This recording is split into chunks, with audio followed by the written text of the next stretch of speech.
Hare Krishna, dear devotees, please accept my humble obeisances. All glories to Srila Prabhupada.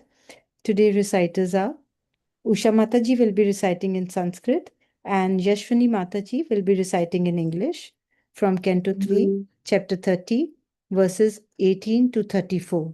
So Usha Mataji, whenever you're ready, can you please start with invocation 3 times? Thank you. Hare Krishna. Hare Krishna, everyone. Hare Krishna, dear devotees. Please accept my humble obeisances. All glories to Srila Prabhupada. Srila Prabhupada ki jai. Om Namo Bhagavate Vasudevaya. Om Namo Bhagavate Vasudevaya. Om Namo Bhagavate Vasudevaya. Verse 80. एवं कुटुम्बपराणि व्यापृतात्मा जितेन्द्रियः म्रियते हृदयतां स्वानां पुरुवेदनया स्ततिः. Hare Krishna, please accept my humble obeisances. All glories to Srila Prabhupada. Translations. Thus the man who engaged with uncontrolled senses in maintaining a family dies in great grief, seeing his relatives crying.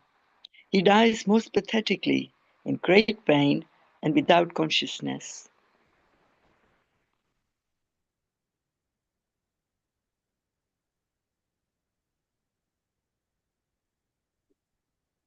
Sorry, Mataji, can you put it in Sanskrit, please? Thank you.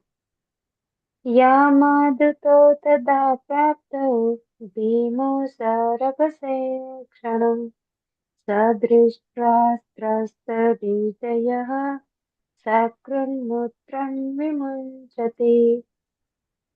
At death, he sees the messengers of the Lord of Death come before him, their eyes full of wrath, and in great fear he passes stool and urine. यातना देह आवृत्य पाशे दत्त्वा गले बलात् नयतु दीर्घमध्वानं दण्डयं राजपटायथा. As a criminal is arrested for punishment by the constables of the state, a person engaged in criminal sense gratification is similarly arrested by the Yamudutas, who bind him by the neck and with strong rope and cover his subtle body so that he may undergo severe punishment. तये निभिन्नहृदयस्तर्तर्चने जातवे पथुः यत्पथि स्वभिर्दक्षमाणम् आतो अघं स्वं मनुस्मरन्. While carried by the constables of Yamraj, he is overwhelmed and trembles in their hands. While passing on the road, he is bitten by dogs, and he can remember the sinful activities of his life. He is thus terribly distressed.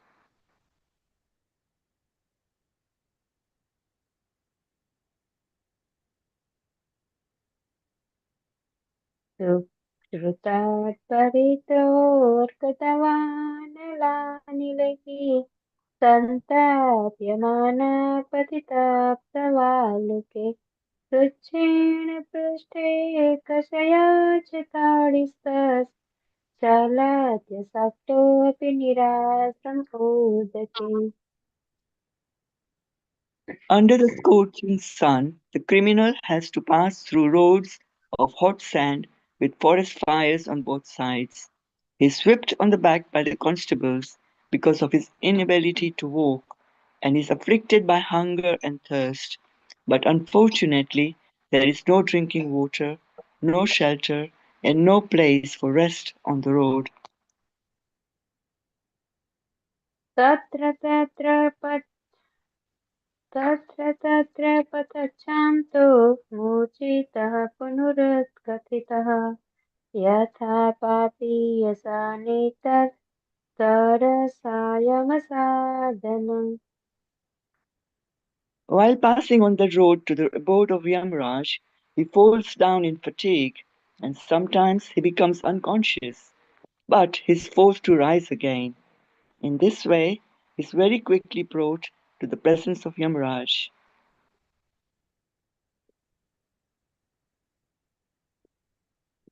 योजनानां सहस्राणि नवतिं नवचाध्वनः दाभ्यां वा नीतः प्राप्नोति यातनः. Thus he has to pass 99,000 yojanas within 2 or 3 moments, and then he is at once engaged in the torturous punishment which he is destined to suffer.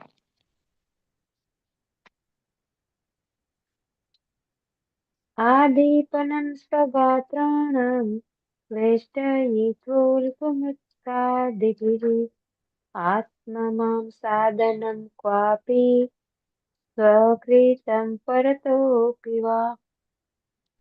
He is placed in the midst of burning pieces of wood, and his limbs are set on fire. In some cases, he is made to eat his own flesh or have it eaten by others.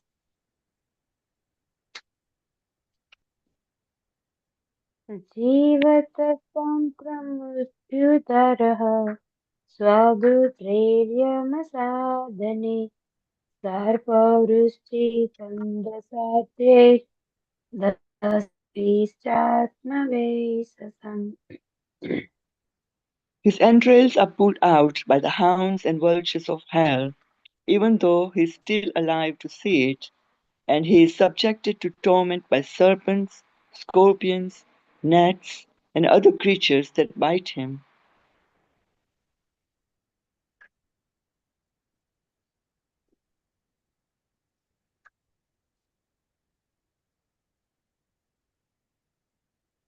Sorry, Mataji. Okay, there is no Sanskrit. Okay. Krantanam.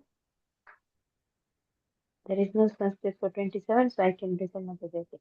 Krantanam swayadhyavaso gajadibhyopi kalpanam patanam girishringebhyo rodanam chambugadyoho. Next, his limbs are lopped off and torn asunder by elephants. He is hurled down from hilltops and is also held captive either in water or in a cave.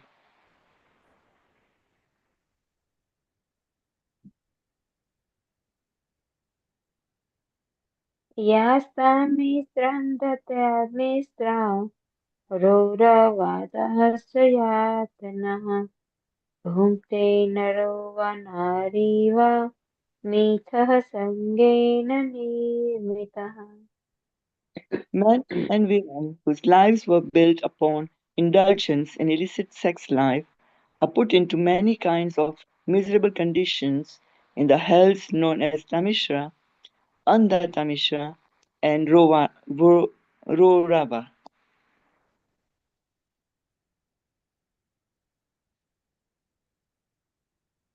अत्रैव नरकः स्वर्ग इति मातः प्रचक्षते या यातना वै नारक्त्या इह क्लृपलक्षितः. Lord Kapila continued, My dear mother, it is sometimes said that we experience hell or heaven on this planet, for hellish punishments are sometimes visible on this planet also.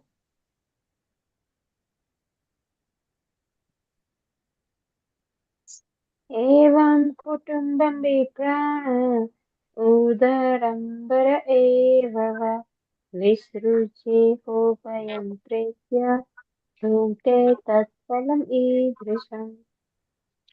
After leaving this body, the man who maintained himself and his family members by sinful activities suffers a hellish life, and his relatives suffer also.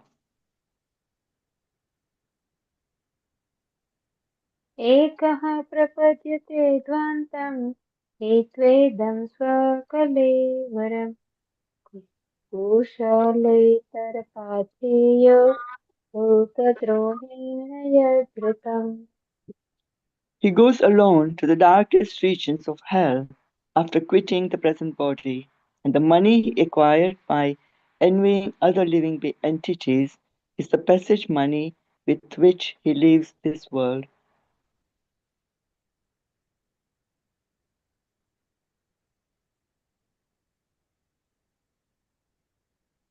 Deven साधितं तस्य समलं निरये पुमान् भुङ्क्ते कुटुम्बकोशस्य प्रेतवीतविवातुरः.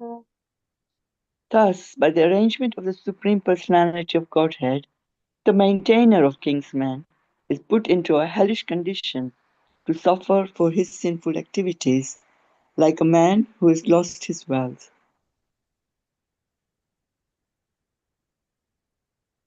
केवलेन हि धर्मेण कुटुम्बपरणोत्सुकः याति जीवो अन्धतामित्रं चारामं तमसः पदम्. Therefore, a person who is very eager to maintain his family and kinsmen simply by black methods certainly goes to the darkest region of hell, which is known as Andatamishra.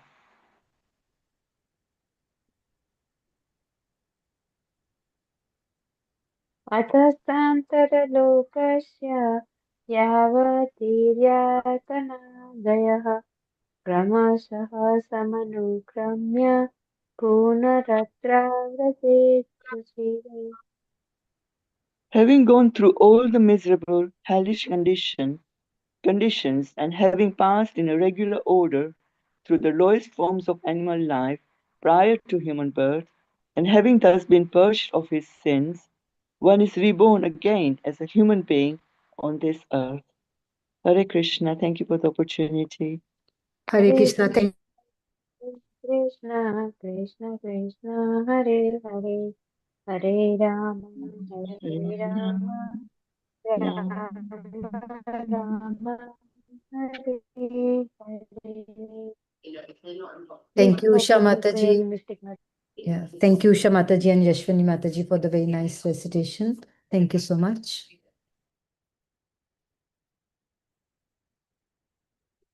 Hare Krishna, dear devotees, welcome to today's chat session.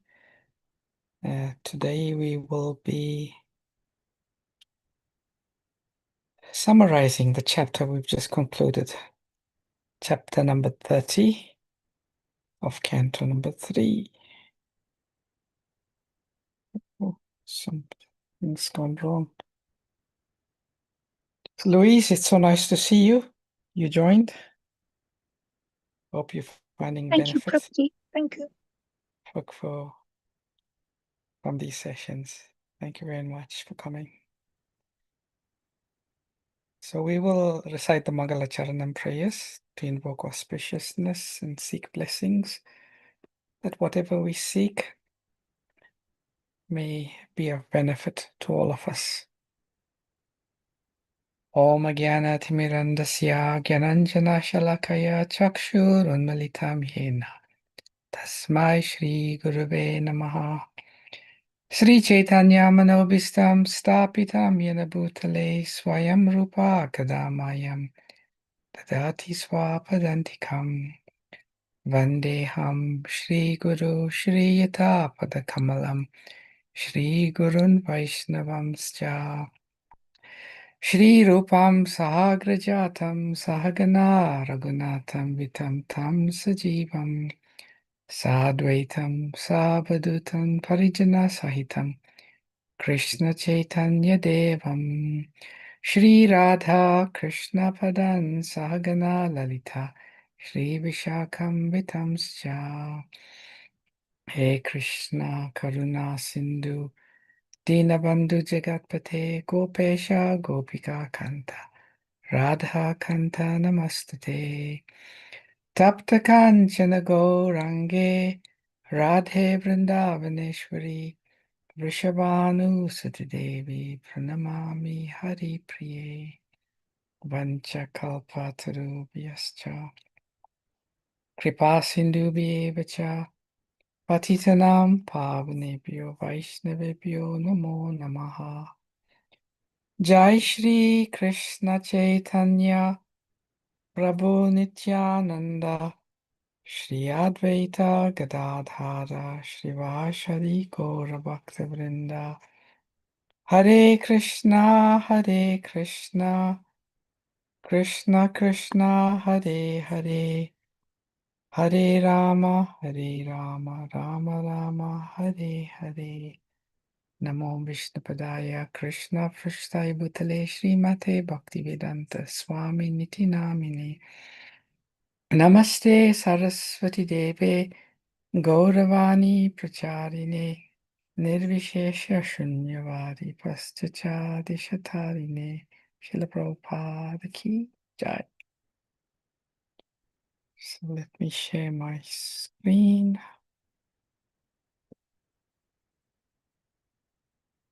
Hare Krishna, Hare Krishna. Okay. Canto number 3, chapter 30, chapter entitled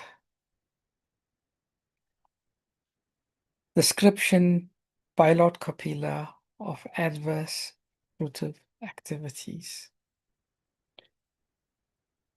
So, this is an important chapter. It is filled with deep instructions. And just share my screen. Are you all seeing my screen? Yes, Prabhuji, we can. All right. Okay. So this chapter is made up of 34 verses. And it's divided primarily into 2 parts. One is the life and death of a materialist. That's text 1 to 18. And then the second part is post-death experience.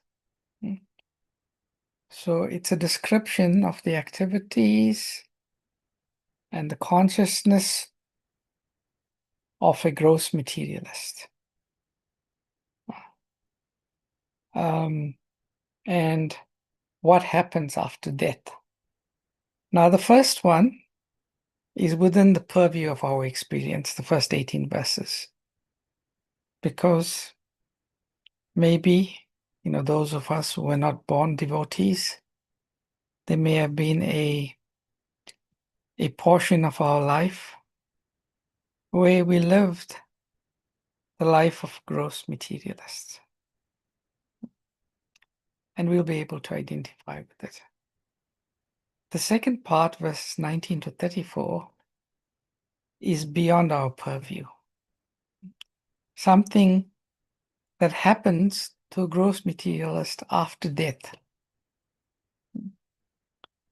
And this we can only know by the process of descending knowledge, where this is described to us and we accept it. Interestingly, my wife Vrindavan Dasi, I think she recited the verses one of the days. And after she recited the verse, she asked me an interesting question. She said that, we understand that the Srimad Bhagavatam is Krishna. Every verse, every syllable is to do with Krishna. And then she said, but if we look at these verses, 19 to 34, this is all about a description of how a gross materialist suffers on the path to hell and in hell. So what does this very frightening, in some sense, gross description have to do with Krishna? Who would like to vouch for an understanding of that question, which is a very good question, very relevant question.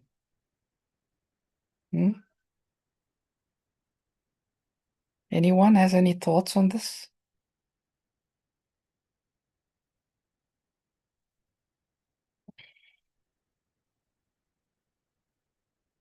Okay, we shall discuss.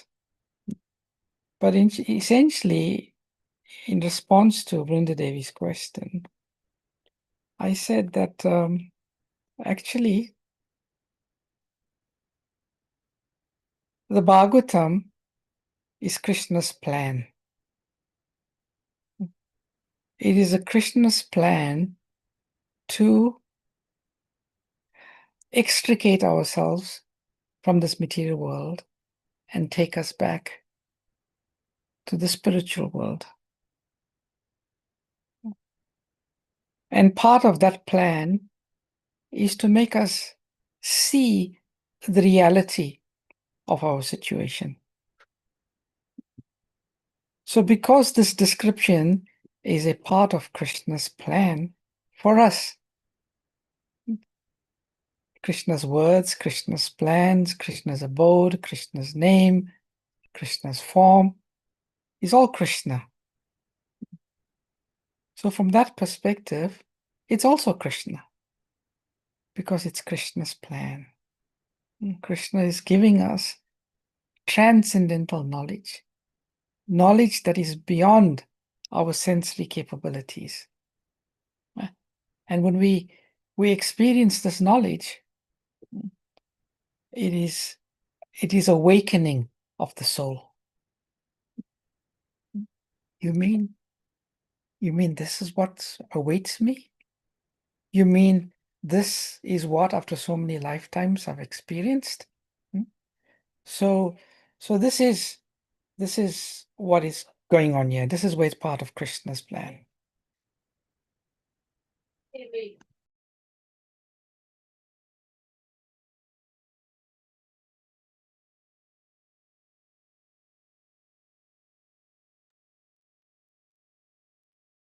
Yeah, so that is it, and we can see it in that perspective.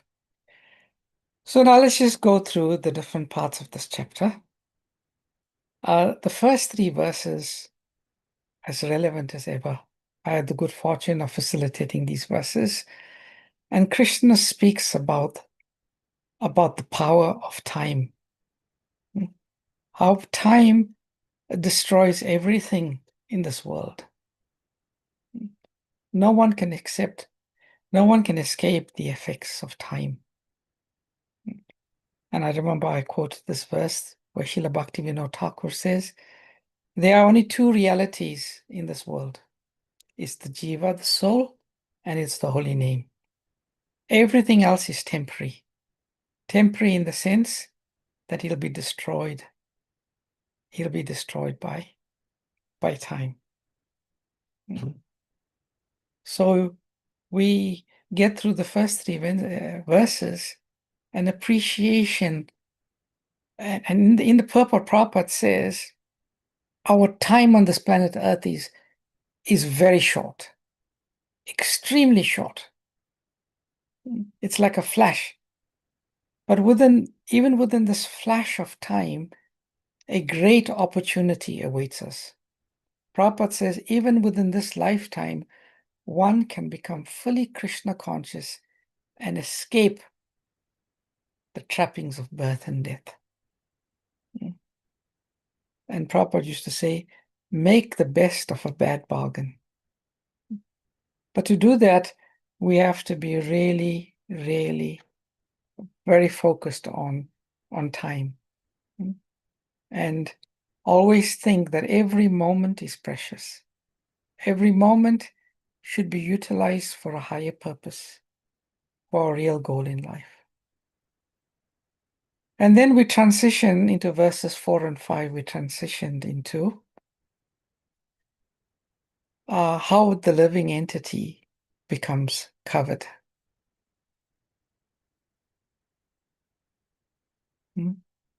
How the living entity becomes bewildered by Maya. And Prabhupada explains in the purport that there are two phases of activities of Maya. Maya has two phases. One phase is called prakshepa mika, and the other is called avaranam atmika. Avaranam atmika means covering, and prakshet atmika means pulling down.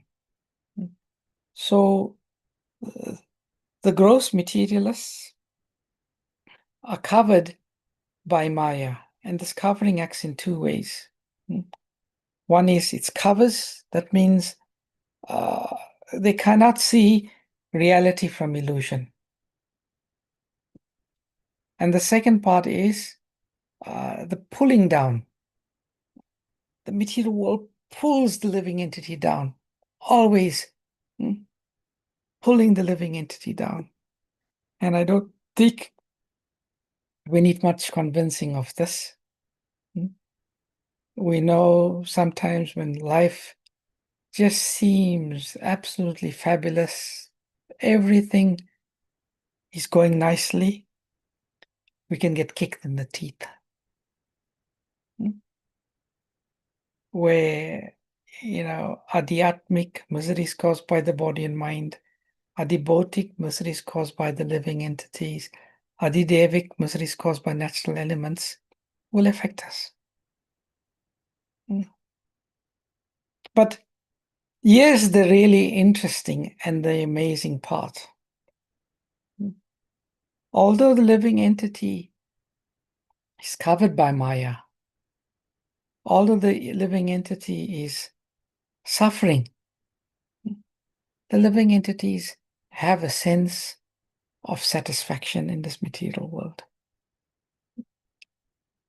And in the purport, Srila Prabhupada gives one very nice example of how this acts.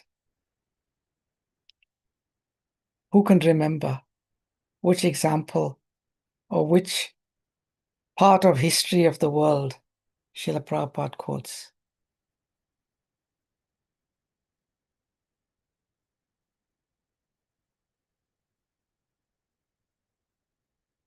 Okay, I'll tell you.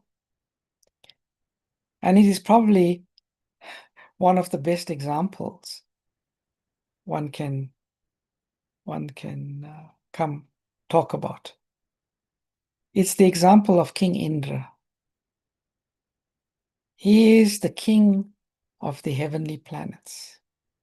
He's got extraordinary facility for material enjoyment, the highest standard of sense gratification, highest degree of facilities for enjoying the senses. And one day, King Indra, he offends his spiritual master, and his spiritual master curses him. Become a hog on planet Earth. And Prabhupada says, what is the activities of the hog? The hog likes to eat stool to be found on the street. Abominable. It's terrible, to think to eat stool. It's like the most gross, horrible thing one can consider. And the king of heaven, he got put in such a position. So Lord Brahma, who's in charge of the material world, one day he realized that, the affairs of the heavenly planets were not really happening because Indra wasn't there. So he went to call Indra back. And he said, Indra, you are the king of the heavenly planets. Now you are in this despicable, abominable position of being a hog, eating stool. Time for you to come back now. And Indra said, well, not really. I'm quite comfortable here. I'm enjoying what I eat. I got my female pig. I got my piglets. I got my family, and I'm quite content. It's okay. It's okay. You don't. And when Lord Brahma saw Indra's response, he was shocked. He was shocked. He says, how strong is this illusionary energy? How strong is Maya? That someone coming from such a place who's been degraded to such a low level as now thinking he's satisfied in that situation. And all Lord Brahma could do, he cut off the heads of Indra's family. He broke his attachment and took him back. So the next few verses of this chapter is telling us how we become satisfied. And we have experience of that. For many, many lifetimes, we were in all sorts of bodies, all sorts of abominable conditions, but we felt fairly satisfied with that because we were covered. The next verse in the Bhagavatam talks about how does this happen? How can one find satisfaction even in an abominable situation? And the verse in Bhagavatam says that such satisfaction with one's standard of living is due to deep-rooted attraction for body, wife, home, children, animals, wealth, and friends. In such association, the conditioned soul thinks himself quite perfect. So one who is entangled in material life has deep-rooted affection for the body, attraction, very happy with the body, so proud of the body, pampers the body, and then the extensions of the body comes in terms of wife, home, children, and further extensions in the form of home and wealth, and friends and society, countrymen. And one feels himself quite perfect. Then the Bhagavatam says or recommends that what is the solution?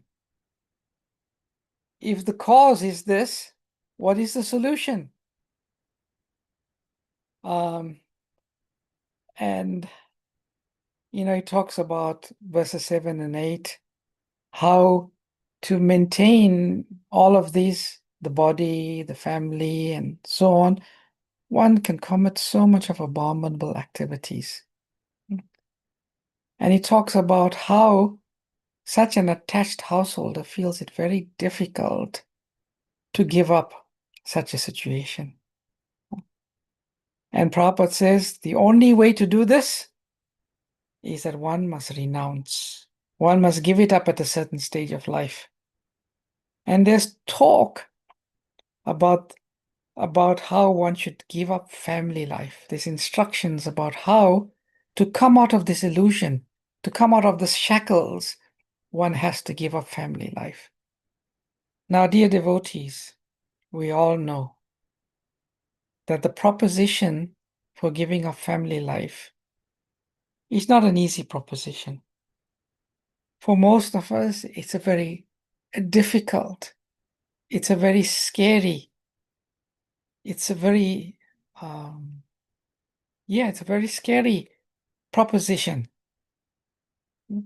because we associate happiness and pleasure with family life. But this is the beauty of the Bhagavatam.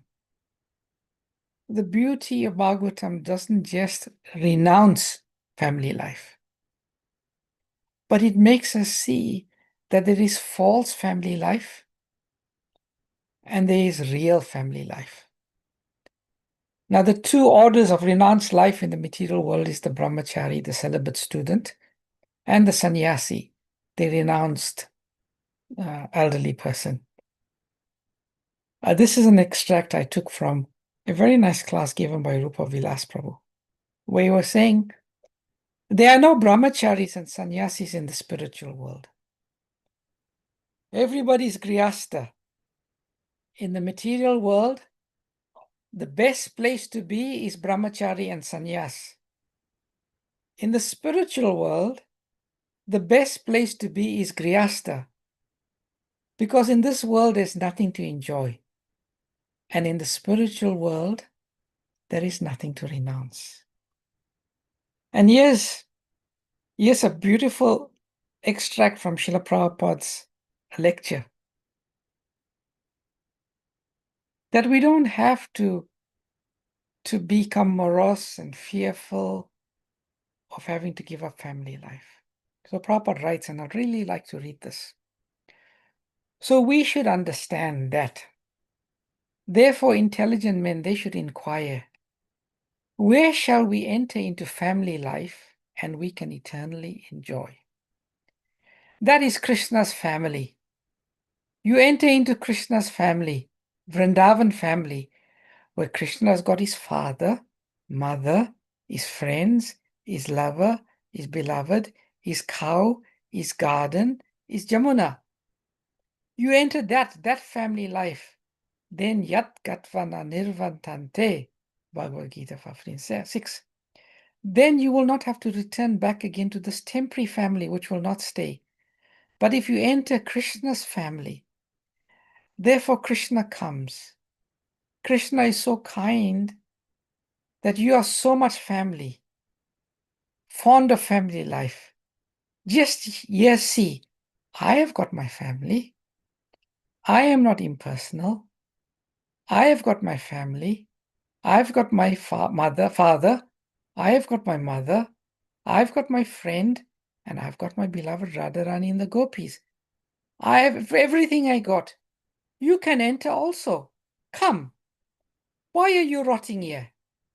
This Krishna's mission. So the Krishna consciousness movement means to practice in this life how to enter into Krishna's family. You enter Krishna's family as you like. There are 5 rasas: Shantaras, Dasyaras, Sakyaras, Vatsalyaras, and Madhuryaras. This is reflected in this world also. The same.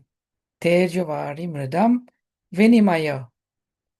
Srimad Bhagavatam 1:1:1. This material world is a reflection of the spiritual world. Chayeva yasya bhuvanani vibharti durga. Brahma Samhita 5:44. Yeah, there are rasas, Shanta Dasya. Yeah, there is master and servant. Yeah, there is friend and friend. There is father and mother and the son. There is beloved. Everything is there, but they are imitation, chaya. They are not reality. So if you want real friendship, then make friendship with Krishna. So the Bhagavatam, the beauty of the Bhagavatam, is saying, in this material world, it is the temporary family life, these temporary relations that binds us and keeps us covered. But the nature of the soul also wants to be in a family atmosphere. Have that experience of that taste that comes with relationship with parents, the taste that comes with relationship with children, the taste that comes with relationship with beloved, the taste that comes with relationship with friends. That real experience can be had in the spiritual world. And Prabhupada says, this is Krishna's proposition to us. This is what Krishna is coming, is canvassing. You like family life? Don't be satisfied with this temporary, limited, often disappointing family life. Enter the real family life. So that is there. The Bhagavatam is giving us a look at the reality of this temporary, false family life. And it goes on to say how in old age, Bhagavatam In old age,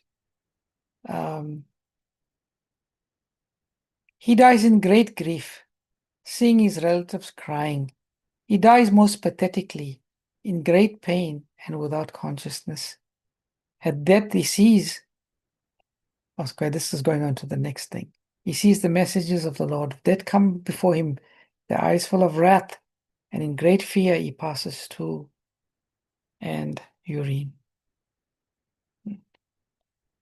And Prabhupada says, there's two types of family life, the Griyamedi and the Grihastha. The Griyamedi is what's described here.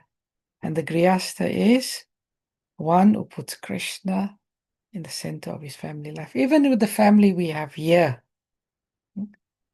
if we see all the family members as servants of Krishna, as all of us on the same journey to go back to Krishna and eventually to serve in Krishna's family, then even family life here is not something to be feared, something to be avoided. That's the beauty of Krishna consciousness. And then we move on to text 19 to 34. I won't go into it, but it's some horrible descriptions of the suffering one has to go through. Very, very fearful, very scary. In one sense, it's like a wake-up call.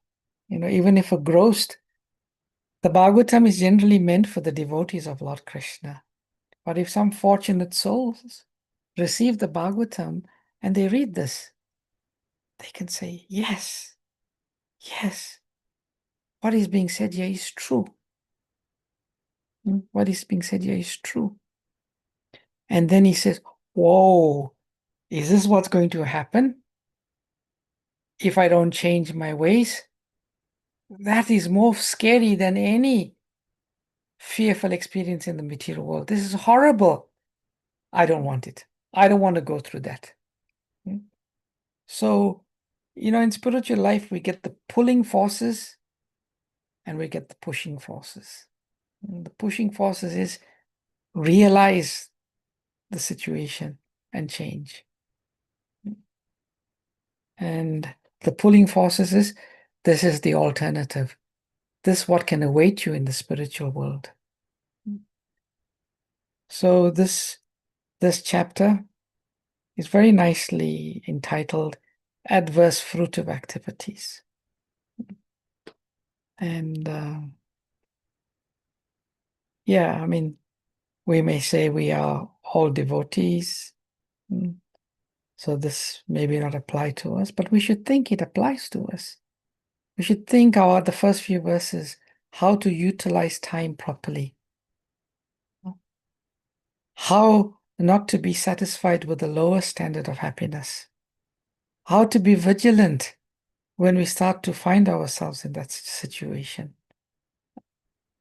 And always think that this Maya is so powerful that at any time I can slip and fall and go back to my old ways. Once Prabhupada was praying to the deities, and one devotee was bold enough to ask Srila Prabhupada, what are you praying for, Srila Prabhupada? And he was saying, and Prabhupada said, I was praying to Radha and Krishna that I may never fall down.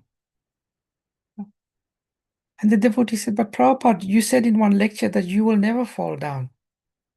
And Prabhupada said, yes, because I'm always praying to not fall down, Krishna protects me from falling down. So we should have this consciousness that Lord Kapila is teaching here. Every moment of my time is valuable. Maya is very powerful. She can cover me and she can pull me. We should never envy, or when we see the materialists so-called enjoying and being satisfied with their life, think, oh, our life is so difficult. We are prohibiting ourselves from so many sources of enjoyment. No, never think like that.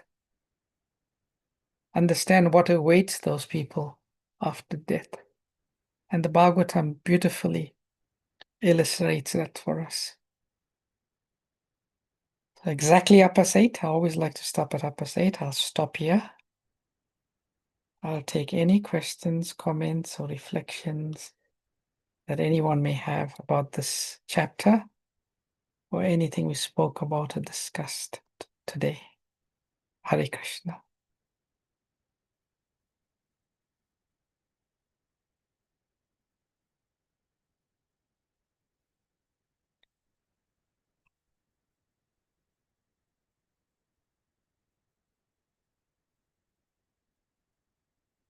Everyone's quiet. Hope you all heard me. I wasn't talking to myself. Hare Krishna Prabhuji, thank you very much for the wonderful class. Just a passing thought, Prabhuji, if I may. I don't think, I may be wrong, but I don't think in any other scriptures they do mention things, words like stool, urine, or they mention sex. Is the Srimad Bhagavatam the only scripture that mentions these terms? No. No, they are the Puranas and aspects of the Vedas which the whole purpose of the Vedas is to enlighten. And part of the process of enlightenment is to show like a mirror of what we have. No, it's not the only scripture that does that. What I also meant was any apart from our Hindu scriptures. I wouldn't know. I'm not sure if in the Bible it describes about burning in hell. And I'm not sure in Quran whether there's any. I know Quran is something contrary. They say that as soon as one goes to heaven, 100 virgins await one. Which is it's a bit different. Yeah. Well, it was just a passing thought because some of the description is quite gory. Yes. But gory is good sometimes, gory, because it awakens us. You know, we like to massage our egos, you know. The duty of Shastra is to cut through our ignorance, to wake us up. And you know, like sometimes when the person is sleeping, you try to wake them up gently, they can't. You know, you have to take some water or something and splash on their face, and they get up. So in the same way, we are so engrossed in this material world. We would like everything to be palatable, but it doesn't wake us up from our slumber. Therefore, it's good. I mean, although I also find it, you know, graphically challenging, but at the same time, I know it does something for me, and it also does something for me to help others, help myself and others, people who do not have this knowledge. We don't want this for them. We don't wish this upon anyone. And it will encourage us to go out and distribute this knowledge. So it has its benefits, from my perspective. Yes, indeed. Thank you very much, Prabhuji, for explaining. Thank you. Hare Krishna. No. Anyone else got any thoughts or reflections? It doesn't have to be a question, but it may be something that you take away from today's session. Hare Krishna, Prabhuji. Yes, Mufti. Yeah, Prabhuji, in Guru Granth Sahib, I listened.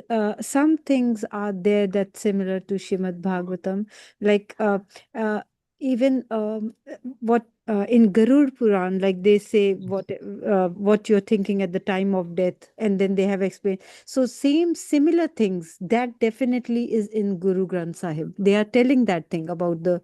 If you're thinking of money, this you will get the body of snake, and if you're thinking of children, you'll get a body of pig. So hog. So those things I know that they are mentioned in Guru Granth Sahib.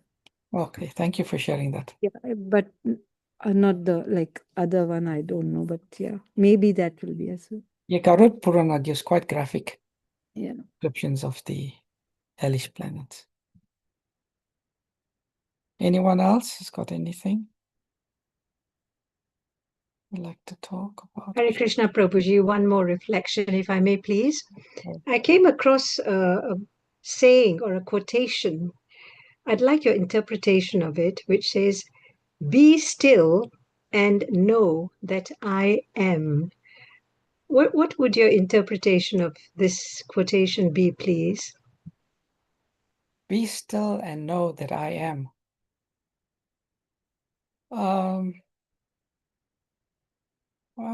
Well, the first part, be still, is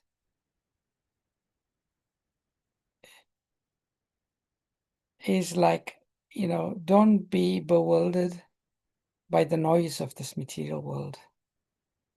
Don't be caught up by the mode of passion, always moving, if you are not still, because still we associate with the inner journey of life, so it's a call upon us to slow down. Don't get bewildered by the externals. Then the second one is very interesting. Be still and know that I am. Okay. It's similar to the very first aphorism of the Vedanta Sutra. Atato Brahma Jignasa. I am spirit. And know that I am spirit. But when we know that we are spirit, the next question is, what is the nature of that spirit? Where does that spirit come from? What is the duty of the spirit?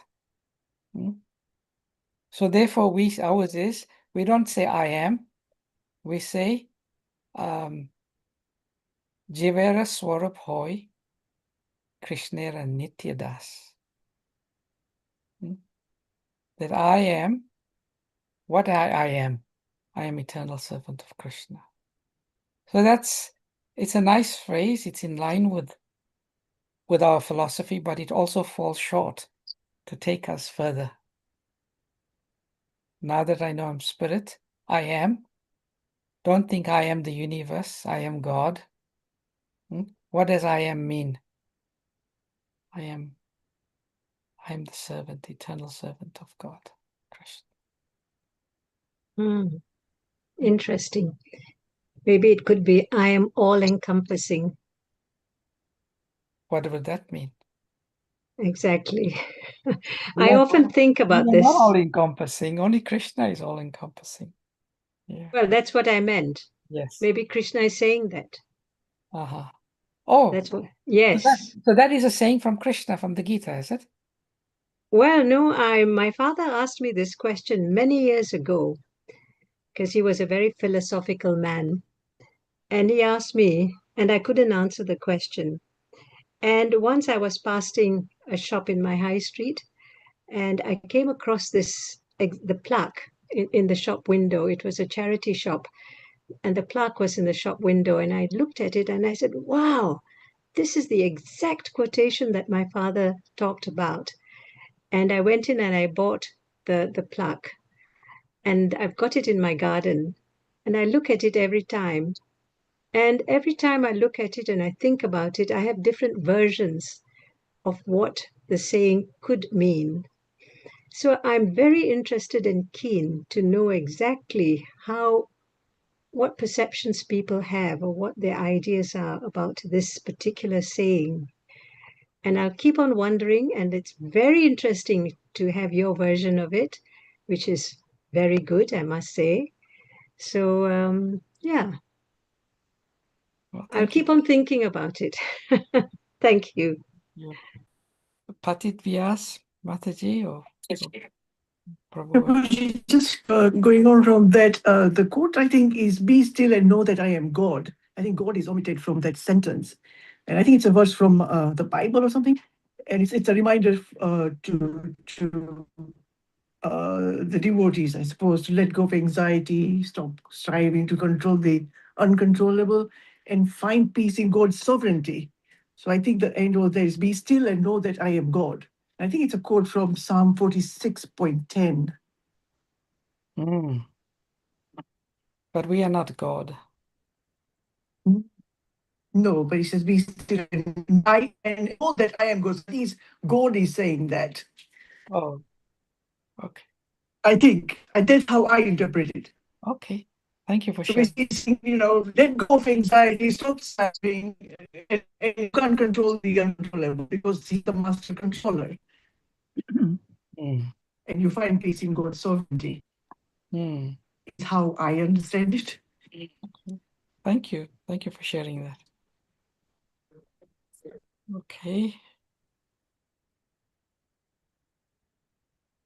All right. If there's nothing from anyone else, we'll close today's session. Thank you very much for your... Louise Mataji has put up her hand. Oh, okay. I didn't see. Louise, you got a... Oh, and then I took it back down. How do we blend duty to our children and our deep love for our children with love for Krishna? And my children are not Hindu by spirituality. Yeah, sure. That's a very good question. Well, the Vaishnava tradition teaches us that we see in the body of our children a soul, and that soul is also part and parcel of Krishna. And that soul is worthy of our love. That soul is worthy of our service. But ultimately, that soul does not belong to us. The soul belongs to Krishna. And we understand that the ultimate good for that soul is to somehow one day connect with Krishna and engage in Krishna's devotional service. So in the Vaishnava culture, it is not encouraged to see children as negative, as to see children as an obstacle on our spiritual journey, but to see them in relation to Krishna, as parts and parcels of Krishna who've come under our custody, and we should do the best we can for them. Obviously, not force Krishna consciousness down their throat, but create such an ideal example of who and what Krishna consciousness makes of us, that they will also feel some inclination to want to maybe join this path, or in their own way, either in their own religion, even if they're Christians or they prefer Christ, is to deepen their own spirituality in the faith of their choice, but ultimately to go deeper within themselves and in connection with God, Krishna. Thank you. That's what on a little note with the I am thing, uh-huh. Could it mean Satchitananda, I am?